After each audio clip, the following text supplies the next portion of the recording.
السلام عليكم، ازيكم عاملين ايه؟ يا رب تكونوا في افضل صحه واحسن حال.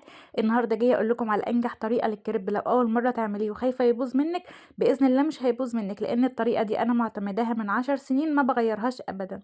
اول حاجه معايا بيضه، معايا كوبايه لبن، كوبايه ميه، ربع كوبايه زيت، رشه ملح، رشه فلفل، كوبايتين من الدقيق، وباخدهم كده على طول باي مضرب عندك، مضرب يدوي او هاند بلندر او خلاط عادي. اي حاجه من دي هتشتغل معانا. هناخدهم كده ونضربهم كويس من اي تكتلات فيهم. انا عايزاه يكون خليط ناعم مفيهوش اي تكتلات خالص. وهقولك دلوقتي على تركايه ازاي تعرفي ان العجينه مظبوطه معاكي.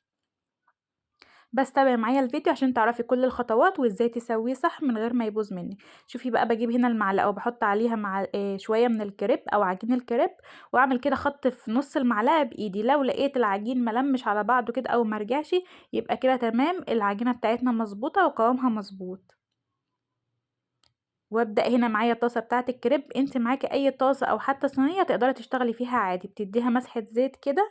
حتى لو ألمنيوم برضو عادي هيشتغل معانا. بعدين بننزل على طول بالخليط بتاع الكريب بتاعنا. وابدأ ان انا افرده كده بحرك يعني ايد الطاسة.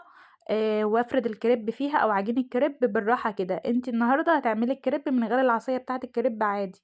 لو معاكي اي طاسة او اي صينية بتمسكيها كده بالماسك بتاع الصواني، وبعدين تحركي الصينية في اتجاهات دائرية لحد ما تلاقي كل العجين بتاع الكريب او خليط الكريب اتفرش معاكي في الصينية بالشكل ده. وبتبدأي تعملي واحدة ورا التانية، بإذن الله بتخلصي كمية بسرعة وأوفر وأنضف من الجاهز. في المرحلة دي بتكون درجة الحرارة متوسطة، ولا هي عالية ولا هي منخفضة، عشان الكريب بتاعك ما يتحرقش ولا في نفس الوقت يعمل زي فقاعات كده. انا هوريكي كل اللقطات او الاخطاء اللي تخلي بالك منها عشان ما يبصش منك. انا هنا ببدأ اسيب كده الكريب بتاعي على نار متوسطة لحد ما الاقي الحروف بتاعة الكريب من الجوانب فصلت عن الطاسة بتاعتي. يبقى هنا في اللحظة دي اللحظة المناسبة اللي انا اقدر اقلب فيها الكريباية على الوش التاني، عشان كده تبقى تستوت من الجنبين. انا هنا بصوا هتلاحظوا يا بنات في النص كده هتلاقوا ان عجين الكريب عامل زي بروز كده من فوق. مكان ما انا كنت بفرده عادي. كل ده لما هيستوى كويس مش هيبان ان هو فيه خطوط او فيه اي تعريجات، هيبقى مسطح واملس وما شاء الله بيطلع تحفة. انا هنا تاني واحده، بصوا انا هنا بوريكم اهو. لو انتي مش عارفه تفرشي الكميه المناسبه كلها مره واحده، تبداي تنزلي كده حبه حبه وتفرشيها كده بالشكل الدائري او تميليها بشكل دائري لحد ما تخلصي كل الطاسه اللي عندك. يعني لو انتي مش عارفه تحطي الكميه قد ايه للحجم الكريبايه، تبدأي تحطي حبة حبة كده وتفرديهم بسرعة. طبعا في اللحظة دي بتخلي حركاتك سريعة أو خطواتك سريعة عشان الكريبات تكون سوا واحد، متبقاش حتة استوت وحتة لأ. أنا هنا بصوا كده الحروف بتاعتي بدأت تفصل اهي من الجوانب. في اللحظة دي باخدها كده بسباتل أو معلقة وأبدأ أقلبها على طول على الجنب التاني. شوفي بقى، أنا هنا عندي كنت عليت النار شوية عشان كنت مستعجلة وعايزة أخلص معاكم الفيديو، لكن انتي اعمليها على نار متوسطة وبإذن الله يطلع حلو معاكي. بصوا هنا يا بنات ما شاء الله، الكريبايه بتعمل زي فقاقيع كده من الهوا. كأنها رغيف عيش عامل طبقتين. ما شاء الله العجينه والقوام ده ما شاء الله مظبوط جدا جدا. اعتمد الطريقه دي وباذن الله ينجح معاكي من اول مره. انا هنا بوريكي ان اول ما الوش اللي انت قلبتيه على تحت يعمل زي دواير كده حمراء، يبقى كده خلاص استوى، ونشيله على طول ونحطها في الصينيه اللي احنا هنطلع عليها. ويا ريت تطلعي على حاجه ستيل او اي حاجه يعني مش بلاستيك، لان البلاستيك بيتفاعل مع الحراره واحنا عايزين نتفادى يعني الخطأ ده. فانا هنا ببدأ اطلع اول واحده اهو. هوريكم عملت كميه قد ايه ما شاء الله من كوبايتين الدقيق. هنا باخد على طول برضو تاني واحده. تابعوا معايا، انا هوريكي خطأ تتفاديه عشان الكريب بتاعك ما يبوظش منك. ببدأ كده بمسح زوج فيه. بقى هنا انا كنت عملت انا هنا عليت النار شويه، فالكريبايه بتاعتي هتلاقيها تعمل زي فقاعات كده او اخرام. انا مش عايزاكي تعملي الخطأ ده. انت لازم تخلي النار متوسطه عشان التسويه بتاعتك تبقى مظبوطه. لو عليتي النار هيعمل زي كده. فبصي هنا برضو التعريجات دي كلها انا بوريكي اهو مقربها لك، ده كله هيتسوى باذن الله لما تقلبيها على الوش التاني مش هيبان ليها اي اثر. هنا ما شاء الله الكريبايه بدات ان هي ترفع كده هوا من النص، فانا برضو بحاول ان انا اخرج الهوا دوت عشان تبقى الكريبايه كلها تسويه مظبوطه.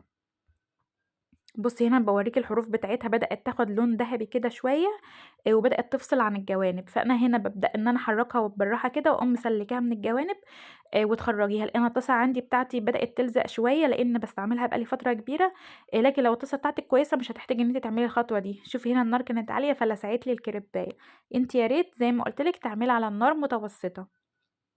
بابدأ آخد بين كل كريباية والتانية مسحة زيت كده في الطاسة، لكن لو الطاسة بتاعتِك نوعها كويس مش هتحتاجي تعملي الخطوة دي، وعلى طول بابدأ أنزّل الخليط كده وافرده بشكل دائري مرة واحدة وبسرعة.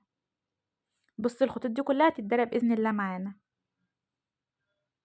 هاوريكِ دلوقتي أنا عملت قد إيه كمية من الكريب، من الكوبايتين الدقيق، يعني ما شاء الله الرغيف برّه بيتباع في محلات الكريب ب10 جنيه، أنتِ بتمن ال10 جنيه دي ممكن تعملي كمية كبيرة، هتشوفيها دلوقتي معايا في الفيديو بإذن الله. بابدأ هنا أسلّك الطروف أهو. وابدأ على طول أقلبها على الوش التاني كده بقت تسوية ما شاء الله مضبوط.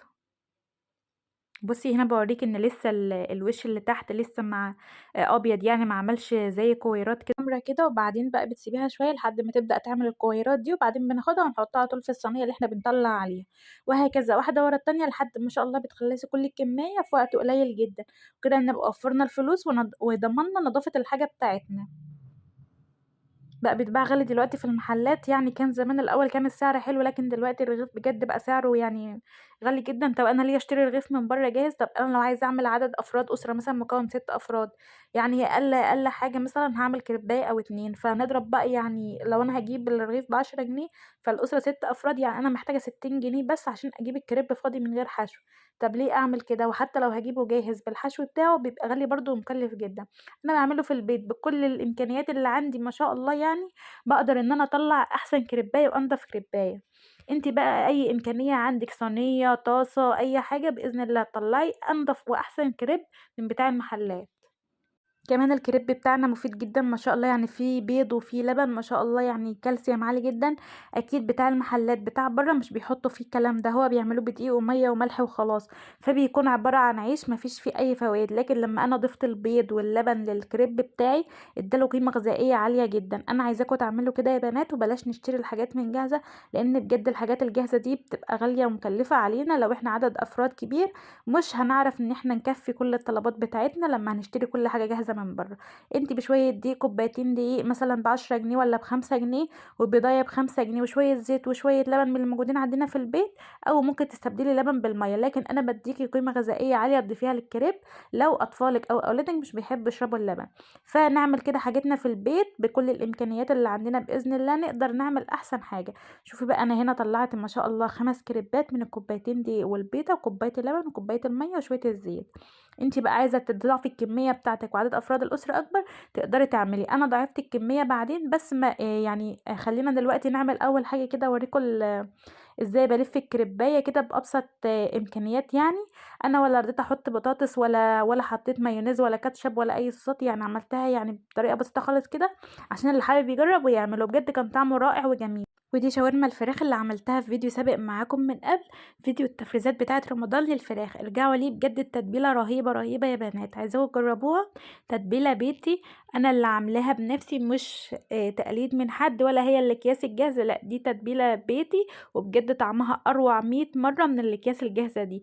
أنا لما كنت باجرب أعمل بالأكياس الجاهزة ولما جربت أعمل بالتتبيلة اللي باعملها أنا في البيت على إيدي، بجد الطعم يعني بتاع البيت وتتبيلة البيت فرق شاسع من السما من الأرض، أحلى 100 مرة. عايزاكم تجربوها بإذن الله هتعجبكم وأوفر كتير.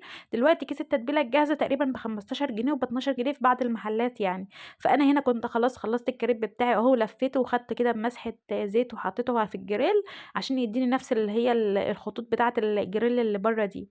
وكده خلصنا أحلى كريب يعني في وقت قليل جدا عملت أحلى طبخة. طبعا انت تقدري تعرفي الكمية بتاعتك، أنا هنا كنت بوريكم بقية الكمية اللي بعملها، لكن لو وصلتِ لحد هنا وعايزة خلاص يعني خدتِ الخلاصة من الفيديو تقدري تطلعي. لكن أنا هنا حبيت أوريكِ الغلطة برضه التانية اللي مش عايزاكِ تُقعي فيها، إن أنتِ لازم تخلّي الطاسة تكون آخدة درجة حرارة مناسبة. لو حطيتِ الكريب ولسه الطاسة بتاعتِك ما سخنتش، هتلاقي الكريب بيعوم كده معاكِ كده في الطاسة وأنتِ مش عارفة تضبّطيه ولا عارفة تخلّيه ياخد إيه شكل في الطاسة، هتلاقيه بيروح وييجي معاكِ، فأنتِ خلّي درجة الحرارة بتاعة الطاسة مناسبة. أنا أهو هنا في الطاسة اللي جنب الطاسة بتاعة الكريب دي أو الوok اللي جنب الطاسة بتاعة الكريب كنت باعمل الشاورما، بس صورتها بإذن الله أنزّلها لكم في فيديو تاني، هاحط لكم التتبيلة بتاعة الشاورما كده في فيديو منفصل لوحدها مع طريقة التشويح بتاعتها، وده يبقى فيديو لوحده بعيدًا خالص عن فيديو التتبيلات. يعني لو مش حابين تعرفوا الفيديو بتاع التتبيلات الشامل لكل الفراخ، أقدر أحط لكم بس وصفة الشاورما لوحدها. ولو وصلتِ لحد هنا معايا في الفيديو ولسه ما خرجتيش، أتمنى تنوريني باشتراكِك في القناة، وتحطي اللايك الجميل من إيديكِ عشان يشجعني إن أنا أكمل، وبإذن الله أعمل لكم وصفات حلوة كلها بسيطة كده وعلى قد إيدينا.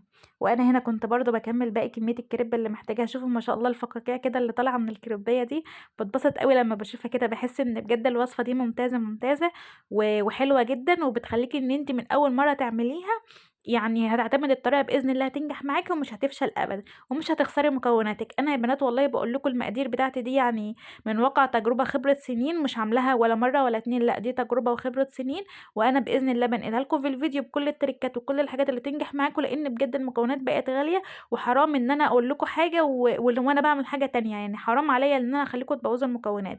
فأنا الحمد لله باراعي ضميري في شغلي، والحمد لله أقدر إن أنا أعتمد الوصفة دي، وعلى ضمانتي اعتمديها، هتبقى ناجحة معاكِ من أول مرة. ومع السلامة يا بنات.